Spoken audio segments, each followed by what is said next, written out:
30 मई या 31 मई, आखिर कब है अधिक मास की पूर्णिमा? क्या इस दिन की गई साधना सच में विशेष फलदायी होती है? क्या पूर्णिमा की रात के चंद्रमा का हमारे मन और भाग्य के साथ कोई संबंध है? ये जो कहा गया कि इस दिन किया गया, इस रात को किया गया मंत्र जाप विशेष फलदायी होता है और हमारे भाग्य को बदल सकता है, क्या ये सही है? आज के इस प्रवचन में आप सुनेंगे कि पूर्णिमा का, चंद्रमा का हमारे मन के साथ क्या संबंध है, अधिक मास की पूर्णिमा का क्या रहस्य है और इस पूर्णिमा पर हमें क्या करना चाहिए और क्या नहीं करना चाहिए। इस पूर्णिमा की आराधना करने से लोगों को क्या क्या फायदा मिलने वाला है, इसकी ऊर्जा से कैसे हम अपनी इस ऊर्जा को बदल सकते हैं और इससे अपने आप को प्रभावित कर सकते हैं इसकी शुभ ऊर्जा से।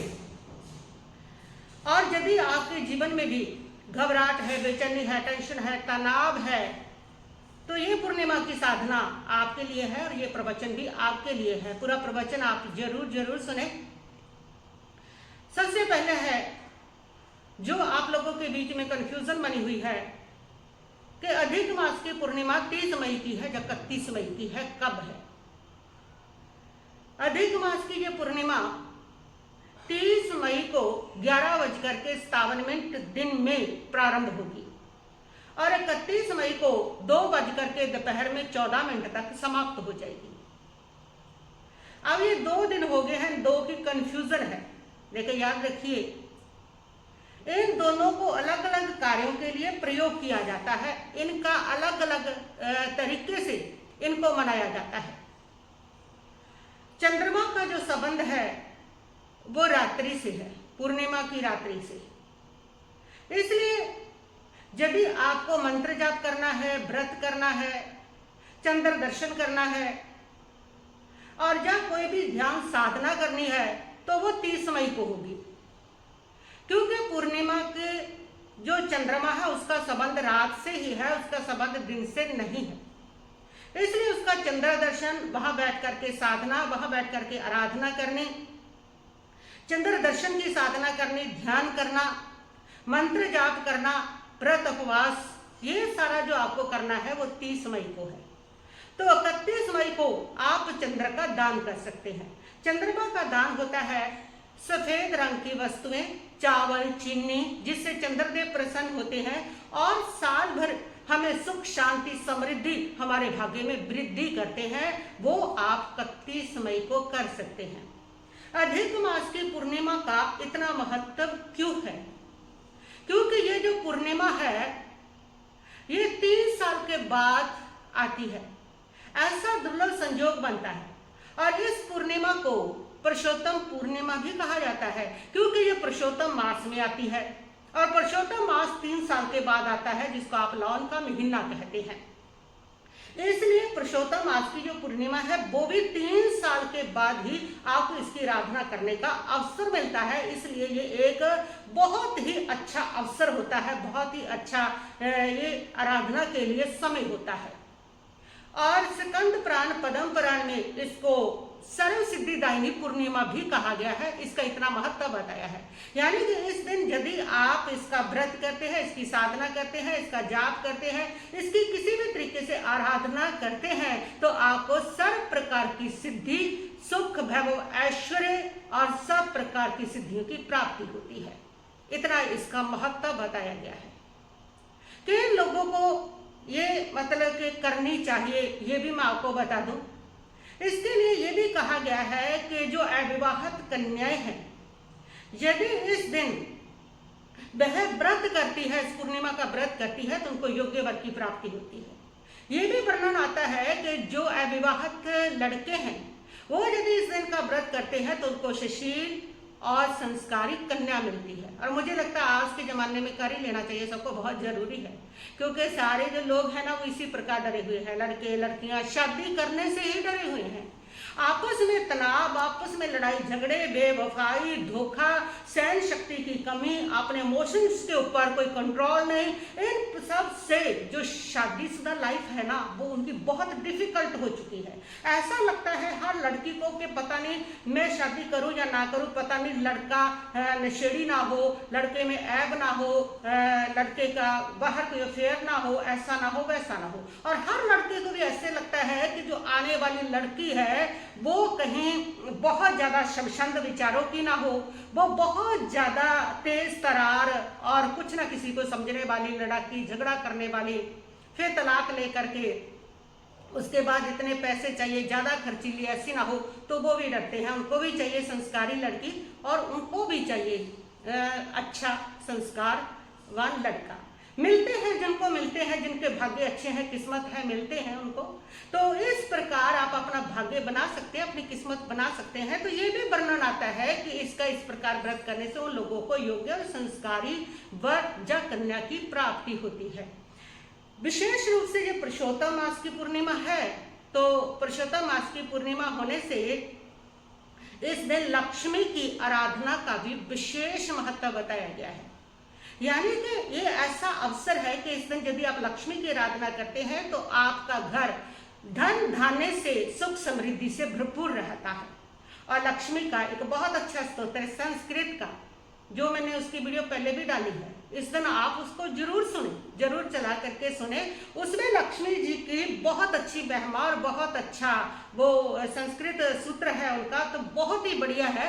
उसको यदि आप सुनते हैं तो लक्ष्मी जी की जो कृपा है वो आपको प्राप्त होती है। तो वो वीडियो मैंने ऑलरेडी पहले दिया हुआ है और फिर भी मैं इस लिंक में उसका लिंक जो है वो आपको दे दूंगी, ताकि आप उस दिन उसको सुन सकें। एक बार सुने, 2 बार या 3 बार तो कम से कम उसको सुन ले। वो छोटा सा ही है, ज्यादा बड़ा नहीं है। अब बात आती है कि हम बात करते हैं किन लोगों को इसकी आराधना करनी बहुत जरूरी है।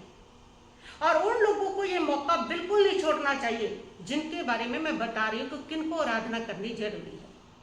जिनको चिंता ज्यादा रहती है, तनाव ज्यादा रहता है, एंजाइटी है, डिप्रेशन है, घबराहट है, नींद कम आती है, मन की अस्थिरता है, ज्यादा कमजोर है, उन लोगों के लिए इस पूर्णिमा की आराधना बहुत बहुत जरूरी होती है, आवश्यक होती है।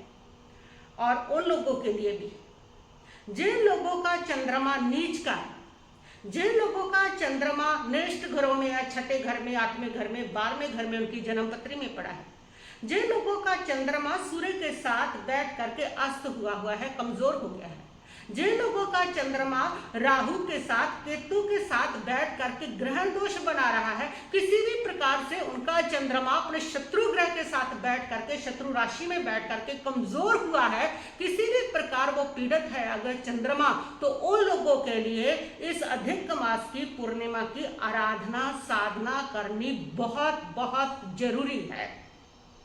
वो अवश्य इस बात को करें, देखें, क्योंकि चंद्रमा का जो संबंध है वो हमारे मन से जुड़ा हुआ है। समुद्र में ज्वार भाटा जो आता है वो चंद्रमा के कारण आता है। चंद्रमा की कला जब घटती बढ़ती है तब विज्ञान ने सिद्ध किया है कि उसका संबंध सीधा चंद्रमा के साथ है। उस पानी का और वो ज्वार भाटा आता है पूरा प्रभावित होता है। तो हमारे शरीर में भी 70% पानी है, इसलिए चंद्रमा जब अपनी पूर्ण कला में होता है, पूर्ण ऊर्जा में होता है, उस समय में हमारे तन और मन को प्रभावित करता है।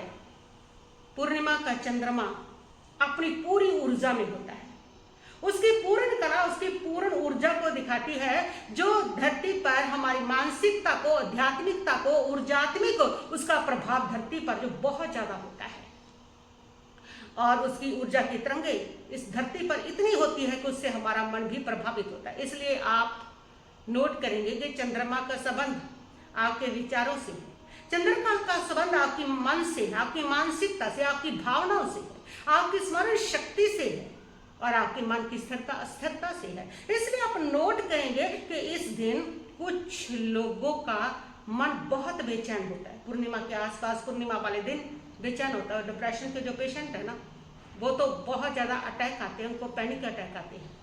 और उसके साथ आप देखेंगे कि चंद्रमा जिन लोगों का नीच का है, चंद्रमा जिन लोगों का नेष्ट घरों में है, पीड़ित है ना, उन लोगों को भी इस दिन बेचैनी, क्रोध, गुस्सा, घबराहट और बहुत सारा मन में क्लय क्लेश, घर में भी इस प्रकार की स्थितियां उन लोगों की भी रहती है, क्योंकि नकारात्मकता, उनके मन की नकारात्मकता और बढ़ जाती है।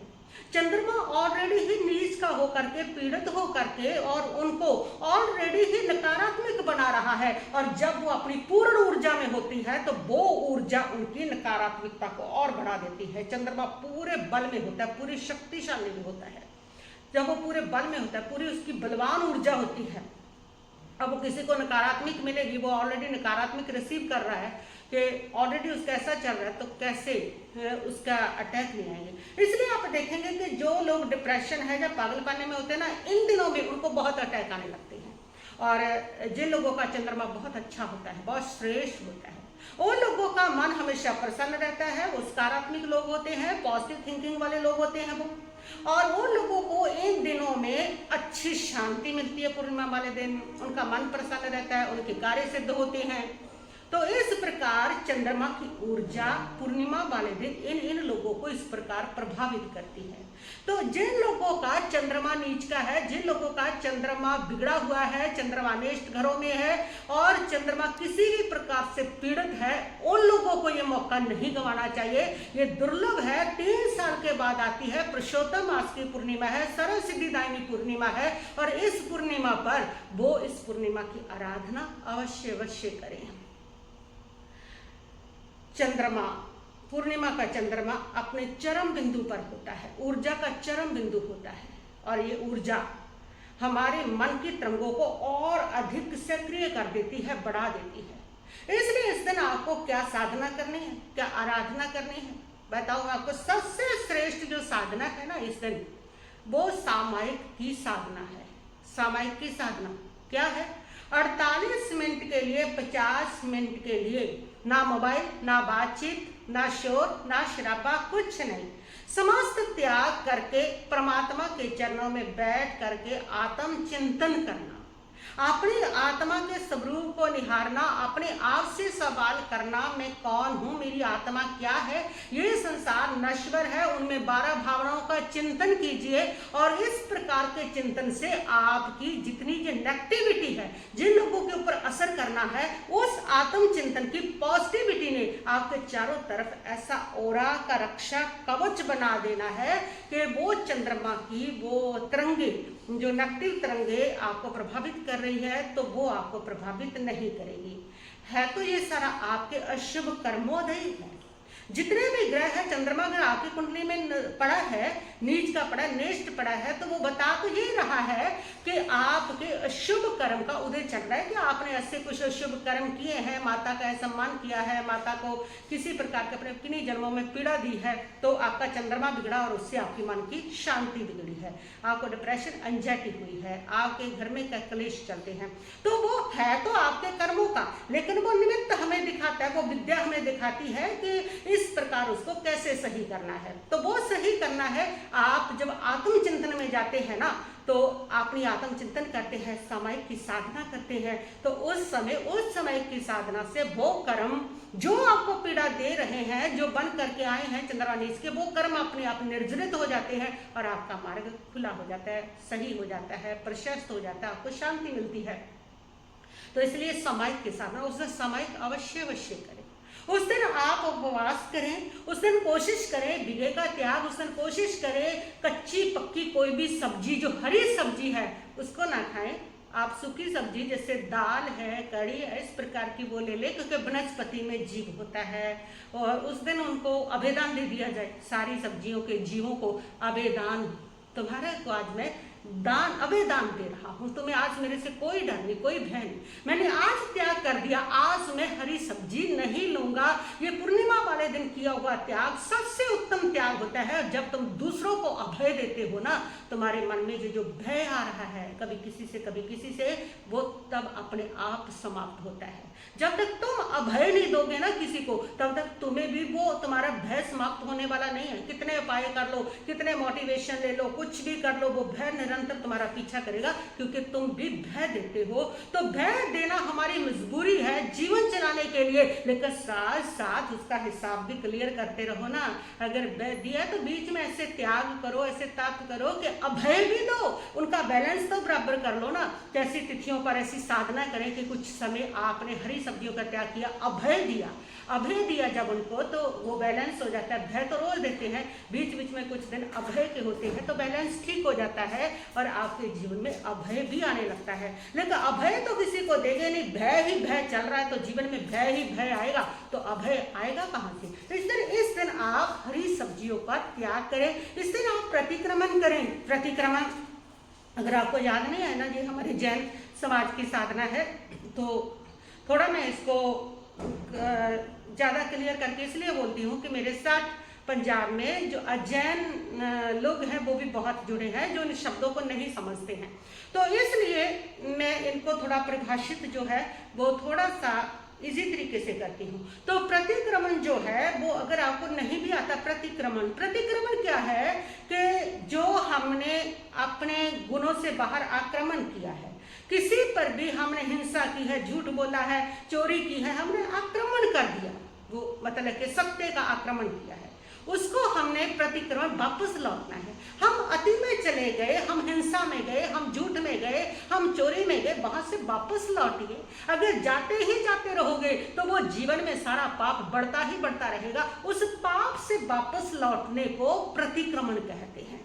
और वापस तभी लौटोगे ना जब उसको आप देखोगे कि कब कब कब क्या किया है, और देख करके जब उसकी आप क्षमा याचना करोगे, अपनी आत्मा से क्षमा दुक्कड़म करोगे और उस पाप की निंदा करोगे, उस पाप को के लिए क्षमा याचना मांगोगे, उस पाप का पश्चाताप करोगे, उस पाप को जानोगे कि ये मैंने किया है, तभी आप उस पाप से वापस लौटोगे सत्य की ओर, धर्म की ओर, पुण्य की ओर, तभी लौटोगे। और जब तक देखोगे नहीं, जानोगे नहीं और उसको पता नहीं करोगे, तब तक लौटोगे भी नहीं। इसलिए इस दिन प्रतिक्रमण, तो प्रतिक्रमण आप भावों से कर लें।